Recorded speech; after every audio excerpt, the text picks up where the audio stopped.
Family Leopards. I'm Mrs. Jones.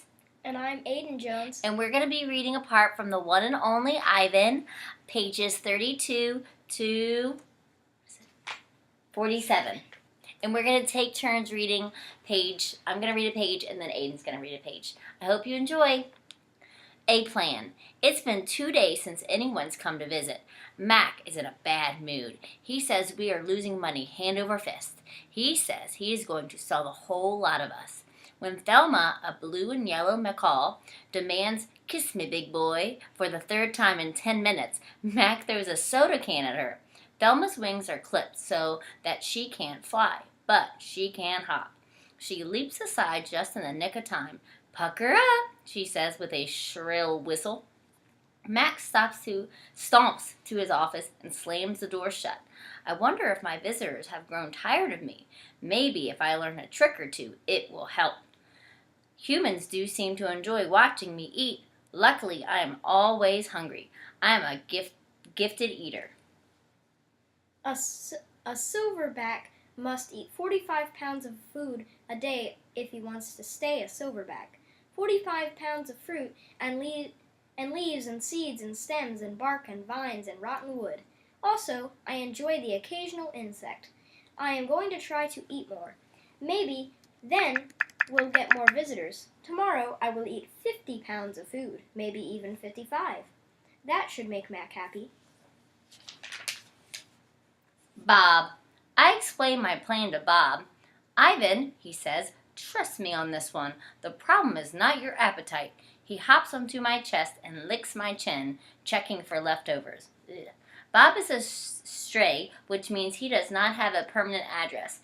He is so speedy, so willy, that mall walkers long ago gave up trying to catch him. Bob can sneak into cracks and crevices like a tracked rat.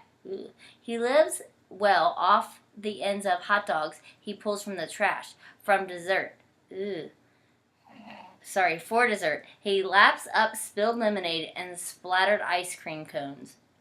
I've tried to share my food with Bob, but he is a picky eater and says he prefers to hunt for himself. Bob is tiny, wiry, and fast, like a barking squirrel. He is nut-colored and big-eared. His tail moves like weeds in the wind, spiraling, dancing.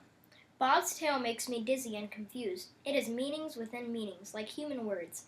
I am sad, it says. I am happy, it says. Beware, I may be tiny, but my teeth are sharp. Gorillas don't have any use for tails. Our feelings are uncomplicated. Our rumps are unadored. Bob used to have 3 brothers and 2 sisters. Humans tossed them out of a truck into a freeway. When they were a few weeks old, Bob rolled into a ditch. The others did not.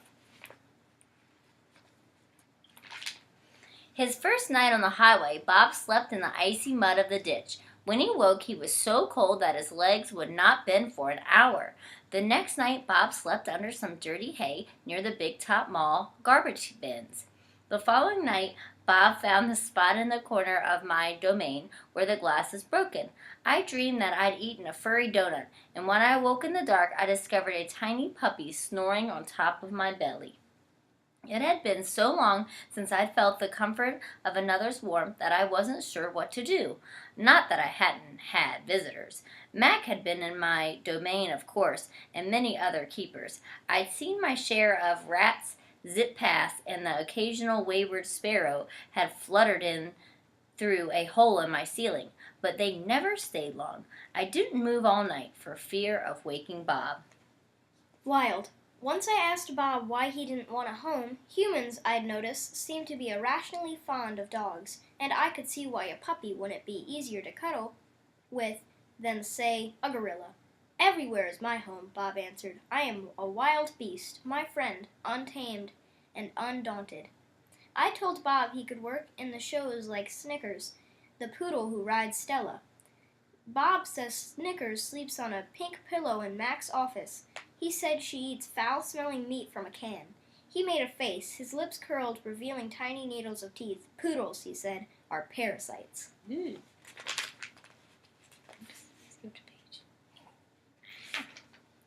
Picasso. Mac gives me a fresh crayon, a yellow one, and 10 pieces of paper. Time to earn your keep, Picasso, he mutters. I wonder who this Picasso is. Does he have a tire swing like me? Does he ever eat his crayons? I know I have lost my magic, so I try my very best. I clutch the crayon and think. I scan my domain. What is yellow? A banana? I draw a banana. The paper tears, but only a little. I lean back and Mac picks up the drawing. Another day, another scribble, he says. 1 down, 9 to go. What else is yellow, I wonder, scanning my domain. I draw another banana, and I draw 8 more. 3 visitors. 3 visitors are here. A woman, a boy, a girl. I strut across my domain for them. I dangle from my tire swing. I eat 3 banana peels in a row. The boy spits at my window. The girl throws a handful of pebbles. Sometimes I'm glad the glass is there. My visitors return. After the show, the spit pebble children come back. I display my impressive teeth. I flash my filthy pool. I splash my filthy pool. I grunt and hoot. I eat some more. The children pound their pathetic chest. I toss more pebbles. Slimy chimps, I mutter. And I throw a me-ball at them. Sometimes I wish the glass were not there. Sorry. I'm sorry I called those children slimy chimps. My mother would be ashamed of me. Julia. Like the spit pebble children, Julia is a child, but that, after all, is not her fault. While her father George cleans them all each night, Julia sits by my domain. She could sit anywhere she wants, by the carousel, in the empty food court, on the bleachers coated in sawdust, but I am not bragging when I say that she always chooses to sit with me. I think it's because we both love to draw. Sarah, Julia's mother, used to help clean them all, but when she got sick and grew pale and stooped, Sarah stopped coming. Every night, Julia offers to help George, and every night he says firmly, "Homework, Julia. The floors will just get dirty again." Homework, I have discovered, involves a sharp pencil. And thick books and long sighs. I enjoy chewing pencils. I'm sure I would excel at homework.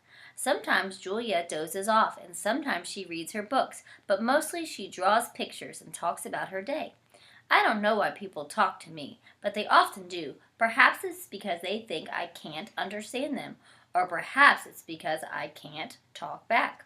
Julia likes science and art. Woohoo! She doesn't like Lila Burpee, who teases her because her clothes are old, and she does like Deshaun Williams, who teases her too, but in a nice way, and she would like to be a famous artist when she grows up.